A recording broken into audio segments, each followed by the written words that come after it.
Berita selanjutnya pemirsa, atasi masalah tingginya angka pengangguran. Pemerintah Kota Palembang manfaatkan media sosial untuk memberikan informasi update lowongan pekerjaan setiap hari.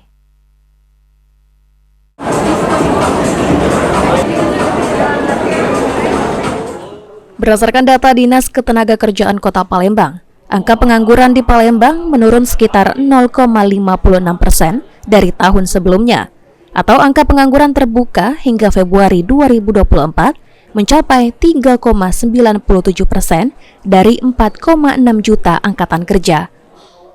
Untuk mengatasi hal tersebut, PJ Wali Kota Palembang, C.K. Virgowansyah mengatakan, jika saat ini sudah membuat terobosan melalui akun Adogawe Palembang di media sosial TikTok yang memberikan informasi update lowongan pekerjaan setiap hari yang dilakukan oleh Dinas Ketenagakerjaan Kota Palembang. Adogawe itu sebenarnya sangat sederhana. Bapak Ibu tinggal buka TikTok Adogawe @Palembang, maka otomatis setiap hari dia akan menyampaikan lowongan pekerjaan. Nah, artinya cukup dengan di rumah sampai rebahan, tidak perlu kemana-mana, bisa nyari gawean. Jadi kalau harapannya sih biar nyari gawean yang dekat rumah. Nah, Dinas Tenaga Kerja akan mencari lowongan-lowongan pekerjaan itu akan muter.